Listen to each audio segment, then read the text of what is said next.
ठीक है जी और नाल ही ਅਸੀਂ ਸਵਾਗਤ ਕਰਾਂਗੇ ਰੀਅਲ ਸਟੇਟ ਦਾ ਕੋਈ ਸਵਾਲ ਪੀਕੇ ਸਬਰਲ ਪੀਕੇ ਜੀ ਤੁਹਾਡਾ ਵਾਈ ਮੀਡੀਆ ਗਰੁੱਪ ਨੂੰ ਰੇਡੀਓ ਵਾਇਰ ਚੈਨਲ ਵਿੱਚ ਸਵਾਗਤ ਹੈ welcome sir thank you very much जी good morning to all our listeners जी जी thank you good morning sir और सब तो पहला ओपनिंग स्टेटमेंट जी बड़ी सोहनी गल कर रहे थे मोगा साहब इन्फ्लेशन के बारे थोड़ा पॉजिटिव नोट हो रहा है एंड आई ऑल्सो एक्सपैक्ट कि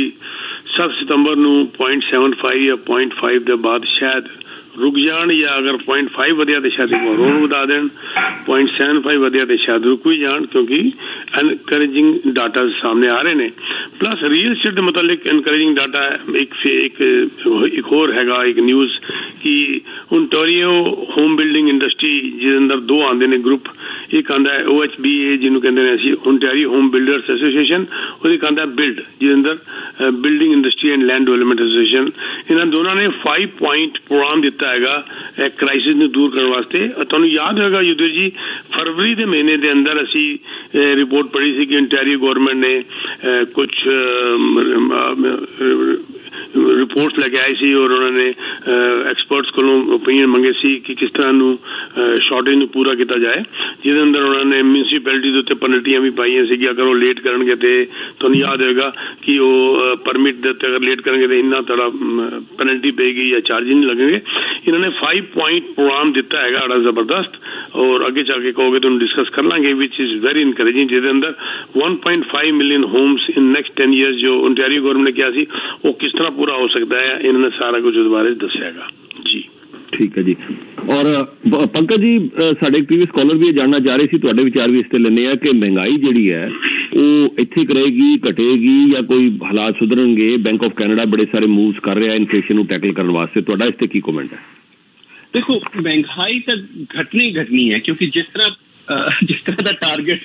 बैंक्स लैके बैठे हुए ने वो कह रहे हैं कि नेक्स्ट ईयर के एंड तक असं 3% इन्फ्लेशन ले आवांगे तो 3% का इन्फ्लेशन आने का मतलब है महंगाई घटन के चांसेस पूरे हो जाते हैं और स्लो डाउन का मतलब है कि चीज़ां अगर विकनियां बंद हो जाएगियां तो उन्होंने अगर खरीदेगा नहीं तो उन्होंने चीज़ों के प्राइजेस थले आने ही आने ਹੁਣ देखो अगर ऑयल के प्राइजेस थले आने शुरू हो गए तो सारी ट्रांसपोर्ट इंडस्ट्री से उनका इफेक्ट आ रहा है तो फूड प्राइजेस से हले तक फूड प्राइजेस थले नहीं आए ने मैं एक माइंडेड लेकिन ये धीरे धीरे इंपैक्ट आएगा ये चीज़ों से क्योंकि पिछों अगर ट्रांसपोर्टेशन से पैसा खर्चना कम घट करता तो वो जाके फ्लो करना ही करना है कंपनियां कोशिश कर दियां ने उस वेले मन के चलो तुसी मैं कदे एंदे कोई दो राय नहीं हैगी मेरी कि अज मैं एक प्राइस $10 का लैके कमा रहा मैनू प्रॉफिट हो रहा है और अगर पिछों प्राइस घट गया हो तो मैं $10 से रखने की कोशिश करा क्योंकि मेरा मार्जिन बढ़ जाएगा लेकिन वो कंपनियां जो प्रेशर चानियां शुरू हो जांदियां ने कि यस पिछों प्राइस घट गया है अगर फिर उन्होंने डिमांड घटनी खत्म हो जाती है तो उन्होंने प्राइस घटाने पैंदे so this is a cycle basically नहीं तो अगर इस तरह प्राइस वधिया रहेगा तो असीं शॉर्ट रिसेशन चलने युद्धवीर जी कोई रोक ही नहीं सकता क्योंकि कितनी देर पैसा चलेगा पैसा तो खत्म हो जाएगा ਜਿਹੜੇ ਵੀ ਸੇਵਿੰਗਸ ਨੇ ਜਾਂ ਜੋ ਵੀ ਨੇ ਅੱਜ ਜਿਵੇਂ ਅਸੀਂ ਗੱਲ ਕਰ ਰਹੇ ਹਾਂ ਜਿਵੇਂ ਕੰਸਟਰਕਸ਼ਨ ਦਾ ਕੰਮ ਹੀ ਲੈ ਲਓ ਤੁਸੀਂ ਡਰਾਈਵੇ ਬਣ ਰਹੇ ਨੇ ਪਿੱਛੇ ਬਣ ਰਿਹਾ ਜੀ ਪੇਂਟ ਹੋ ਰਹੇ ਨੇ ਸਾਰਾ ਕੁਝ ਹੋ ਰਿਹਾ ਲੋਕ ਕੰਮ ਕਰਨਾ ਛੱਡ ਦੇਣਗੇ ਅਗਰ ਉਹਨਾਂ ਕੋਲ ਪੈਸਾ ਖਤਮ ਹੋ ਜਾਏਗਾ ਤਾਂ ਉਹਨਾਂ ਦੀ ਅਗਰ ਸਲੋ डाउन हो जाएगा स्लो डाउन ਚ ਵੀ ਮੰਨ ਕੇ ਚੱਲੋ ਥੋੜੀਆਂ ਬਹੁਤ ਜੌਬਸ ਵੀ ਜਾਣਗੀਆਂ ठीक है उस लेवल से नहीं जान गया असं बड़े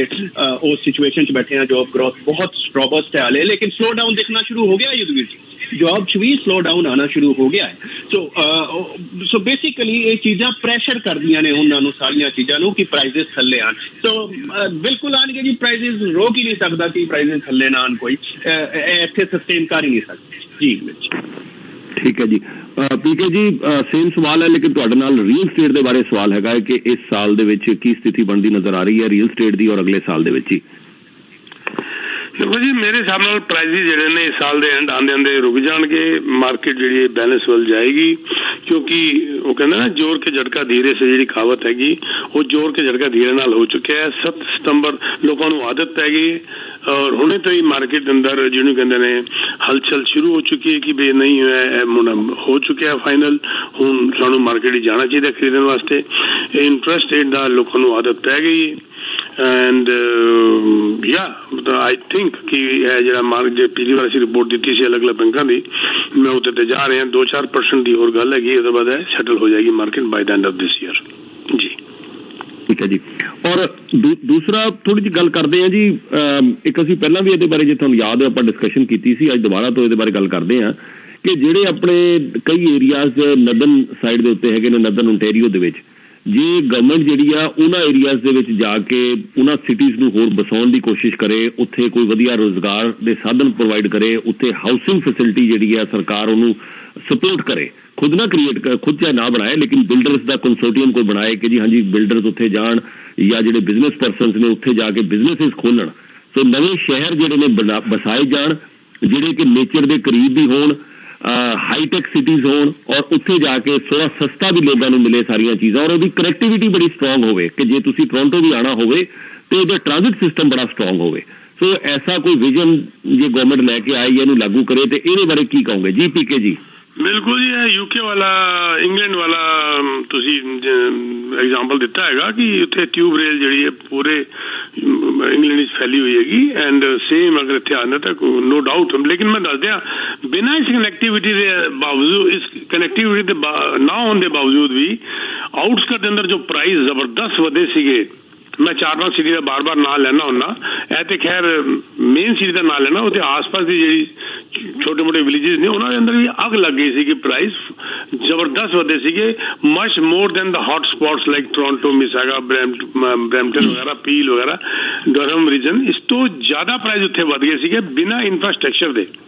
ਹੁਣ ਉੱਥੇ ਪ੍ਰਾਈਸ ਦੀ ਜ਼ਬਰਦਸਤ ਉੱਥੇ ਹੀ ਗਿਰੇ ਨੇ। ਉਹਨਾਂ ਨੇ ਵੀ ਕੈਨੇਡਾ ਦੀ ਐਵਰੇਜ ਜਿਹੜੀ ਖਰਾਬ ਇਨੀ ਸਿਟੀ ਨੇ ਕੀਤੀ ਹੈ, ਪਹਿਲੇ ਕੈਨੇਡਾ ਦੀ ਐਵਰੇਜ ਇਹਨਾਂ ਨੇ ਚੰਗੀ ਕੀਤੀ ਸੀ, ਪ੍ਰਾਈਸ ਵੱਧ ਕੇ ਐਵਰੇਜ, ਹੁਣ ਇਹਨਾਂ ਨੇ ਐਵਰੇਜ ਖਰਾਬ ਕੀਤੀ ਹੈਗੀ ਜ਼ਿਆਦਾ ਪ੍ਰਾਈਸ ਗਿਰ ਕੇ। ਜਿੰਨੀ ਜ਼ਬਰਦਸਤ ਪ੍ਰਾਈਸ ਇਹਨਾਂ ਦੇ ਵਧੇ ਸੀ ਉਨੀ ਜ਼ਬਰਦਸਤ ਇਹਨਾਂ ਦੇ ਪ੍ਰਾਈਸ ਗਿਰੇ ਨੇ, ਕਿਉਂਕਿ ਪ੍ਰਾਈਸ ਲੋਕੀ ਜਿਹੜੇ ਬਾਹਰ ਜਾਣਾ ਸ਼ੁਰੂ ਹੋ ਗਏ ਸੀਗੇ, डिमांड एंड सप्लाई जो हमेशा रोल प्ले करता है वो इतने सेम चीज इतने रोल प्ले की सी और प्राइस जिन्ने नहीं बढ़ने सी उन्हें बढ़ गए थे। लोग बड़े खुश हो रहे थे जी मेरा मकान 2.5 गुना हो गया, ना दुगना 2.5 गुना हो गया। हूँ वो कहते जी मेरा 1.5 गुना रह गया। अरे यार 1.5 गुना कोई घट है, जो 4 लाख का मकान जी 6 लाख का हो गया मिलियन की बजाय। हालांकि मिलियन तो 6 लाख तक नहीं आया, लेकिन इन्होंने एवरेज 25-30% गिरन के बाद इन्होंने एवरेज खराब करती। यस इंफ्रास्ट्रक्चर का फायदा तो जरूर होएगा, लेकिन जिन्हें वो वक्त दोबारा ना आए जो पिछले 2 साल जाया सीगा कि भेड़ चाल लगी हुई सी कि सवेरे पैसा जमा कराया तो शाम तक पैसा डबल हो गया। मैनू याद है 90s के अंदर इंडिया च भी यही हाल होता सीगा कि सवेरे 1 लाख बयान 1 लाख रुपया बयाना देंगे सी, शामी कहते सी 3 लाख वापस लैंड ला लो। तो की होया सी कई साल उत्थे मार्केट गिर गई सी। तो यस इंफ्रास्ट्रक्चर ਤੇ ਕੰਮ ਕਰੇਗਾ, ਲੇਕਿਨ ਉਹਦੇ ਨਾਲ ਨਾਲ ਬਾਕੀ ਜਿਹੜੇ ਅਦਾਰੇ ਨੇ ਉਹਦੇ ਉੱਤੇ ਵੀ ਕੰਟਰੋਲ ਕਰਨਾ ਬੜਾ ਜ਼ਰੂਰੀ ਹੈ। ਜਿਸ ਤਰ੍ਹਾਂ ਹੁਣੇ ਮਲਟੀਪਲ ਆਫਰ ਤੇ ਗੱਲ ਹੋ ਰਹੀ ਹੈ, ਓਪਨ ਤੇ ਗੱਲ ਹੋ ਰਹੀ ਹੈ, ਕਲੋਜ਼ ਬਿਡਿੰਗ ਓਪਨ ਬਿਡਿੰਗ ਦੀ ਗੱਲ ਹੋ ਰਹੀ ਹੈ ਤੇ ਪਲੱਸ ਕੂਲਿੰਗ ਪੀਰੀਅਡ ਦੀ ਗੱਲ ਹੋ ਰਹੀ ਹੈ। ਇਹ ਗੱਲਾਂ ਵੀ ਨਾਲ ਨਾਲ ਬੜੀ ਜ਼ਰੂਰੀ ਨੇ, ਕਿਉਂਕਿ ਬੰਦਾ ਕਿਸੇ ਵਕਤ ਬਾਹਰ ਵੀ ਜਾ ਕੇ ਫਾਲਤੂ ਪੈਸੇ ਦੇ ਬੈਠਦਾ, ਫਰਮ ਆਫਰ ਡਾ ਪੈਂਦਾ, ਬਾਅਦ ਹੀ ਉਹਨੂੰ ਸਮਝ ਆਉਂਦੀ ਹੈ, ਸਿਰ ਪਕੜ ਕੇ ਬਹਿ ਜਾਂਦਾ ਮੈਂ ਕੀ ਕਰ ਬੈਠਾ ਰਾਤੀ। ਤੇ ਇਸ ਕਰਕੇ ਇਹ ਕੂਲਿੰਗ ਵਾਲੀ ਗੱਲ ਜਿਹੜੀ 3 ਦਿਨ ਦੀ ਜਿਹੜੀ BC ਚਾਹੀਏ ਉਹ ਵੀ ਆਣੀ ਬੜੀ ਜ਼ਰੂਰੀ ਹੈਗੀ। इंफ्रास्ट्रक्चर नो डाउट हेल्प करेगा ही करेगा, लोग बाहर निकले उन्होंने लगेगा ही नहीं सर 25-30 मिनट में ट्रेन ले आके वापस खड़ा कर देगी, इतने कोई दिक्कत नहीं है। असी भी होने मस्कोका वगैरह एरिया के अंदर बड़े सस्ते अपार्टमेंट लेके आ रहे हैं, बहुत जल्दी अगर कोई जाना चाहे कनेक्शन तो है ही है उसे, बल्कि घर भी लेके आ रहे हैं। तो या गुड आइडिया युद्धवीर जी। वैसे मैं जी पंकज जी थोड़ा जिहा ਇਹਦੇ ਚ ਜਿਵੇਂ ਤੁਸੀਂ ਕਿਹਾ ਪੀਕੇ ਜੀ ਨੇ ਕਿਹਾ ਰੀਅਲ ਏਸਟੇਟ ਦਾ ਸਾਰਾ ਇਹ ਚੀਜ਼ ਜਿਹੜੀ ਐਕਸਪਲੇਨ ਕੀਤੀ ਹੈ,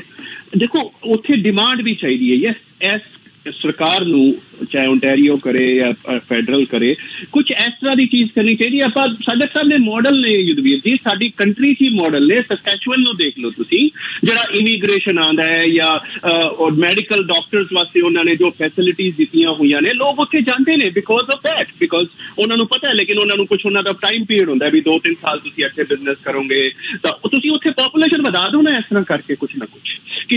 ਅਗਰ ਤੁਸੀਂ ਨਾਰਦਰਨ ਓਨਟਾਰੀਓ 'ਚ ਰਹੋਗੇ ਜਾ ਕੇ, ਤਾਂ ਅਗਰ ਬਾਹਰੋਂ ਵੀ ਆ ਰਹੇ ਹੋ, ਇਮੀਗ੍ਰੇਸ਼ਨ ਵੀ ਆ ਰਿਹਾ ਜਾਂ ਤੁਸੀਂ ਜਾ ਰਹੇ ਹੋ, ਤਾਂ ਤੁਹਾਨੂੰ ਇਹ ਫੈਸਿਲਿਟੀਆਂ ਦਿੱਤੀਆਂ ਜਾਣਗੀਆਂ ਜੀ, ਤੁਹਾਨੂੰ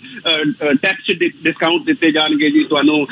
ਚਾਈਲਡ ਟੈਕਸ ਬੈਨੀਫਿਟ ਜ਼ਿਆਦਾ ਮਿਲੇਗਾ ਜੀ, ਤੁਹਾਡੇ ਬਿਜ਼ਨਸ ਤੇ ਅਸੀਂ ਟੈਕਸਿਸ 13% 15% ਜਿਹੜਾ ਵੀ 12% ਲਾਣੇ ਆ ਉਹਦੀ ਜਗ੍ਹਾ ਅਸੀਂ ਸਿਰਫ 5% ਲਾਵਾਂਗੇ, ਤੁਸੀਂ ਉੱਥੇ ਜਾ ਕੇ ਬਿਜ਼ਨਸ ਖੋਲੋ। ਇਹ ਫੈਸਿਲਿਟੀਜ਼ ਦੇ ਦਿਓ ਤੁਸੀਂ, ਦੇਖੋ ਤੁਸੀਂ फिर इंफ्रास्ट्रक्चर अपने आप बनाना आसान हो जाएगा साढ़े वास्ते, क्योंकि उत्थे लोग बैठे नहीं काम करने वास्ते। तुम देखो ना मोगा साहब मोहाली तो 25 साल मोगा साहब मोहाली 25 साल पहले इंडिया कुछ नहीं होता सीगा, जिसका तो उत्थे टैक्सेशन का बेनिफिट मिले इंडस्ट्रीज नूं कि 7 साल तक नो टैक्स। तो मोहाली देखो कितना आगे चल गया, कितना जबरदस्त अगर पंचकुला मोहाली कितना आगे चला गया, जबरदस्त इंडिया वर्गी जगह कितना जबरदस्त। ठीक है जी, मोहाली तो बहुत दूर है, इन्होंने शायद नहीं पता, इन्होंने आपदी कंट्री ची प्रोविंस बैठे ने, इन्हों की आपदी कंट्री ची प्रोविंस करते पे ने सारिया चीज़ां, उधर ही वेख लें। वो मोहाली तक तो शायद ना देखने, इन्होंने पता ही नहीं चलना मोहाली केड़ी शहर है कितने है। नहीं मैं आपसे गल कर रहा कि मैं याद है मेरे फ्रेंड सैगल ने उत्थे इंडस्ट्री लगाई सी, कहते 7 साल का टैक्स बेनिफिट है उत्थे, 7 ईयर नॉट इज जोक। तो इस तरह के बेनिफिट जो तुसीं कहे मैनूं याद आ गया अचानक, मैं गल कर रहा 40 साल पुरानी, लेकिन तुसीं ये वाली टैक्सेशन बेनिफिट वाली गल तो बहुत इंपॉर्टेंट है। इंडस्ट्री अपने आप उत्थे जान गया, बिल्कुल जान गया। तो अगर इंडस्ट्री पहुंचन गया तो जॉब्स क्रिएट होंगे, जॉब्स क्रिएट होंगे तो लोग पहुंचन तो तुम इंफ्रास्ट्रक्चर खड़ा करोगे, तुम भी वो ट्यूब बनाओगे या गो स्टेशन बनाओगे या जो भी करोगे, तुम कुछ ना कुछ तुम करोगे, क्योंकि तुम्हारे को इनकम आनी शुरू होगी, तुम्हारे को पैसा आना शुरू हो गया, म्यूनिसिपैलिटी को पैसा आना शुरू हो गया, म्यूनिसिपैलिटी भी होर जोर देगी या डेवलप किया जाए इस जगह। सो ये सारिया चीज़ां बेसिकली स्टार्ट तो उपरों ही होंगियां, कुछ ना कुछ जे फंडिंग दे के या इस तरह के डिस्काउंट दे के या कुछ दे के तुहानूं उत्थे इंडस्ट्री बिजनेस बढ़ाना पेगा तां ही लोग पहुंचण। ठीक है जी। रेंटल मार्केट ਦੇ ਵਿੱਚ ਕਹਿੰਦੇ ਜੀ 20% ਰੈਂਟਲ ਮਾਰਕੀਟ ਵਧ ਗਈ ਹੈ, ਤੇ ਹੁਣ ਜਿੱਦਾਂ ਘਰਾਂ 'ਚ ਬਿਡਿੰਗ ਹੁੰਦੀ ਸੀ, ਹੁਣ ਰੈਂਟ ਦੇਣ ਲਈ ਬਿਡਿੰਗ ਹੋ ਰਹੀ ਹੈ, ਤੇ ਲੋਕ ਜਿਹੜਾ ਜ਼ਿਆਦਾ ਪੈਸਾ ਦੇ ਜਾਂਦਾ ਉਹਨੂੰ ਰੈਂਟ ਤੇ ਕੋਂਡੋ ਮਿਲ ਜਾਂਦਾ, ਘਰ ਮਿਲ ਜਾਂਦਾ, ਦੂਜਾ ਬੰਦਾ ਰਹਿ ਜਾਂਦਾ। ਇਹ ਕੀ ਹੈ? ਬਹੁਤ ਜ਼ਬਰਦਸਤ ਪ੍ਰੋਬਲਮ ਆ ਗਈ ਜੀ। For renters it's a big problem, for the landlord they are happy. मैं जिसका फोन आता मेरे किसी क्लाइंट का कि पीके जी मेरा टैनेंट छड़ के चला गया है, उन्हें नोटिस देता जान वास्ते, तो मैं कहना कितना रेंट है, कहना 1600। तो मैं कहना मैं की करा, मैं तेरा 2000 हो गया, हम चिंता ना कर, तेरा वध गया, तो 1900 हो गया, कितने नहीं गया। और फिर मैंने मैसेज आता पीके जी वाह है तो चंगा हो गया, मेरा तो किराया 1900 हो गया। तो लैंडलॉर्ड वास्ते टैनेंट का जाना चंगा हो गया, लेकिन टैनेंट छड़ नहीं रहे।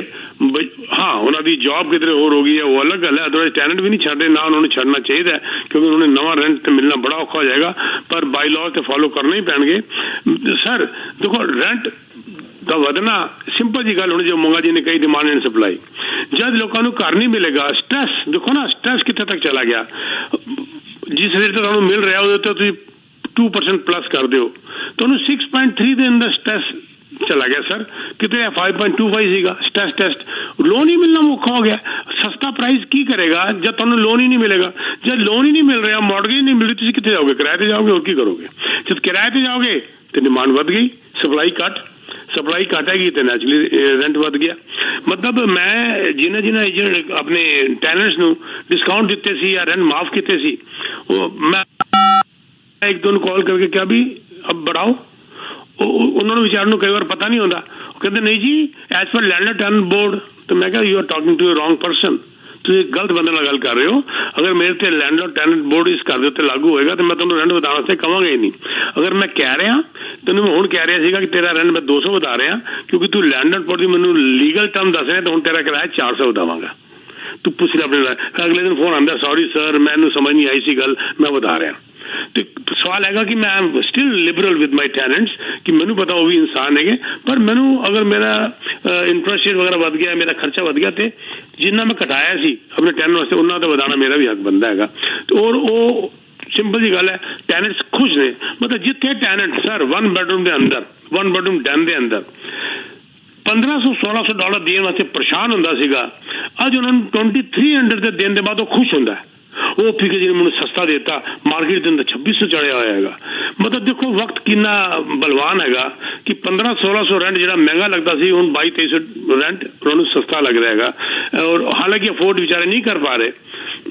I feel bad for them, but it is a vicious circle sir. खर्चा भी पूरा करना होता है, लैंडलॉर्ड के भी खर्चे ने, और घर भी नहीं ज्यादा बढ़ गए। ऐ तुम देखो मेरी वाली गल सामने आ गई, ऐ रिवर्स चलता है, जिसका मार्केट गिरती है रेंट बढ़ जाता है। पर लेकिन मार्केट गिरने के कारण भी होने चाहिए ने, नॉट बिकॉज ऑफ कि भाई इंटरेस्ट रेट गिरा है, अफोर्डेबिलिटी भी गिरी हुई है, जिन्होंने कहते तुहानूं सस्ता पै रहा है ना, मार्केट इस करके गिरी है कि तुहानूं महंगा पै रहा है, तो उसका रिवर्स इफेक्ट पैंदा हमेशा रेंट के उत्ते, रेंट हमेशा बढ़ जाता है। मैं अक्सर लोगों को कहना होना है गल जी। ठीक है जी, बहुत बहुत इंटरेस्टिंग डिस्कशन है। हाँ जी, एक मिनट ले लेना जी। पंकज जी पहला 1 मिनट तुसी अपनी सर्विस फिर पीके जी। हाँ जी पंकज जी। जी युद्धवीर जी, मैं तो सिर्फ यही कहना चाहूंगा क्योंकि इन्वेस्टमेंट यस हुण थोड़ी स्ट्रेंथ आनी शुरू हो गई है मार्केट। मैं पिछले 1 महीने तो कह रहा, और 1 महीने तो अगर किसी ने पिछले महीने इन्वेस्ट किया मेरे कहने से, तो आज की डेट एटलीस्ट 5 तो 6% अप है एटलीस्ट। मैं ये कहना चाहांगा तो 1 महीने च उन्होंने 5 ਤੋਂ 6% कमा लिता है ਜਿਹੜਾ ਕਿ ਸਾਲ ਦਾ ਹੁੰਦਾ ਵੀ ਸਾਲ ਚ ਅਸੀਂ 7-8% ਕਮਾਇਆ ਸੋ ਇਨਵੈਸਟਮੈਂਟ ਕਰਨਾ ਚਾਹ ਰਹੇ ਹੋ ਤਾਂ ਪਲੀਜ਼ ਇਹ ਟਾਈਮ ਹੈ ਮੈਨੂੰ ਆ ਕੇ ਮਿਲ ਸਕਦੇ ਹੋ ਤੁਸੀਂ ਇਨਵੈਸਟਮੈਂਟ ਕੀਤੀ ਜਾ ਸਕਦੀ ਹੈ ਔਰ ਕਿਸੇ ਤਰ੍ਹਾਂ ਦੀ ਵੀ ਅਗਰ ਤੁਸੀਂ इंश्योरेंस करना चाह रहे हो लाइफ इंश्योरेंस है क्रिटिकल है डिसेबिलिटी है कोई प्लान बनाना है तुहाडे कोल बिजनेस है कॉरपोरेशन है किसी वास्ते भी तुसी उहदे चों पैसा कढना चाह रहे हो कॉरपोरेशन चों मैं एक सर्टिफाइड फाइनेंशियल प्लानर हाँ सो तुसी मैनू मिलो मैं मेरे ख्याल हर चीज का सोल्यूशन फाइनेंशियली कढ के तुहानू दे सकदा मेरा फोन नंबर है 6472851007 थैंक यू एग्जैक्टली महीना पहले मैं गल की सीगी मुंगा जी ने मैंने किया सी तुम अपना वर्ड दोबारा कह दो जी बैलेंसिंग की कहते हैं कि मैं हर हफ्ते पैसा लेंदे हो मेरे अकाउंट चो की कहते हो डॉलर कॉस्ट एवरेजिंग करने एवरेजिंग डॉलर कॉस्ट एवरेजिंग तुसी मेरी यही गल की सी पीके जी महंगा पैसा लगाया सीगा कोई गल नहीं हुण सस्ते हुण वधे ते लगाओ सस्ते लगाओगे तो वधेगा ਉਹੀ ਤੁਸੀਂ ਅੱਜ ਕੱਲ ਪੂਰੇ ਮਹੀਨੇ ਬਾਅਦ ਕਹਿ ਰਹੇ ਹੋ ਜੀ 5 ਤੋਂ 6% ਕਮਾ ਲਿਆ ਗੱਲ ਕਰਦੇ ਹੋ ਅਸੀਂ ਮੈਂ ਇਹਨੂੰ ਕਹਿਣਾ ਕਿ ਬੈਲੈਂਸ ਹੋ ਜਾਂਦਾ ਹੈਗਾ ਤੁਸੀਂ ਐਵਰੇਜ ਬਣਾ ਕੇ ਚੱਲਦੇ ਹੋ ਵੈਰੀ ਨਾਈਸ ਸਰ ਐਂਡ ਵਾਕਈ ਬੜਾ ਉੱਤੇ ਚਲਾ ਗਿਆ ਇਸ ਵਕਤ ਪਿਛਲੇ 5-7-8 ਦਿਨਾਂ ਦੇ ਅੰਦਰ ਪ੍ਰਾਈਸ ਹੁਣ ਰੀਅਲ ਸਟੇਟ ਦੇ ਅੰਦਰ ਮੈਂ ਇੱਕ ਗੱਲ ਬੜੀ ਜ਼ਬਰਦਸਤ ਕਹਿਣਾ ਚਾਹਾਂਗਾ ਕਿ ਬੜੀ ਜ਼ਬਰਦਸਤ ਆਫਰਸ ਮਾਰਕੀਟ 'ਚ ਆ ਰਹੀਆਂ ਨੇ ਲੋਕੀ ਆਪਣੀ ਗੱਡੀਆਂ ਚੁੱਕ ਕੇ ਜਾ ਰਹੇ ਨੇ ਦੂਰ ਦੂਰ बड़े ਵੱਡੇ ਵੱਡੇ too good to be true option ਦਿੱਤੀਆਂ ਜਾ रही ने ए फ्री ओ free mortgage free interest free rent free ये फ्री वो free too good to be true ਤੁਸੀਂ फाइन प्रिंट्स के अंदर जाओ एग्रीमेंट ਤੁਸੀਂ अपने लॉयर ਨੂੰ दिखाओ जल्दबाजी ना करो these are too good to be true मैंने किसी ने कहा जी इमीडिएट पोजीशन भी हैगी